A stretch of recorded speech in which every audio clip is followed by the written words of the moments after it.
Proper usage of ఈ prepositions ఏవైతే ఉన్నాయో వీటిని ప్రాపర్గా ఏ విధంగా యూస్ చేయాల్సి ఉంటుందో ఇన్, ఆన్, ఎట్ అనేవి ఒకసారి మనం చూద్దాం.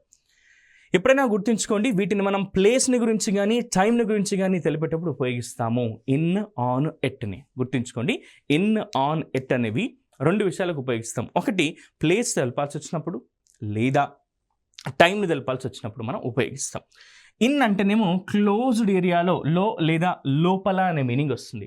ఇన్ అంటే లో అంటే కంప్లీట్ ఒక క్లోజ్డ్ ఏరియాలో ఉన్నట్టుగా, లో లేదా లోపల అనే మీనింగ్తో మనం వాడతాం. For example, your friends are in library.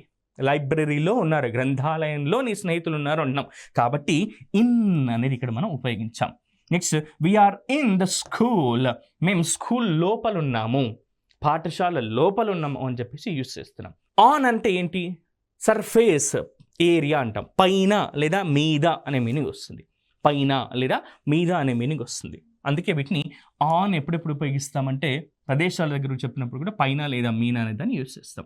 There is a paper on the table. ఇక్కడ నా ముందు ఒక టేబుల్ ఉంది, దానిపైన ఒక పేపర్ ఉంది. నేను చెప్తున్నాను there is a paper on the table. On the table అంటే టేబుల్ మీద ఒక పేపర్ ఉంది అని చెప్పి చెప్తున్నాం మిత్రులారా. Next, there is a photo on the wall. గోడ మీద హ్యాంగ్ చేయబడి ఉంది ఒక ఫోటో. ఇప్పుడు నేనేం చెప్తున్నా అంటే there is a photo on the wall అని చెప్పి చెప్తున్నా.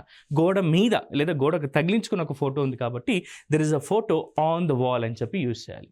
నెక్స్ట్, ఎట్ అనేది ఎప్పుడు ఉపయోగిస్తామంటే నియర్ టు క్లోజ్ ఏరియా, దగ్గర ప్రాంతంగా ఉన్నప్పుడు మనం ఉపయోగిస్తామని. My colleagues are at the theatre. నా సహోద్యోగులు థియేటర్ వద్ద ఉన్నారు అని చెప్పి యూస్ చేస్తున్నాం. మనం ఏమని యూస్ చేస్తున్నాం? థియేటర్ వద్ద ఉన్నారు అని చెప్పి యూస్ చేస్తున్నాం.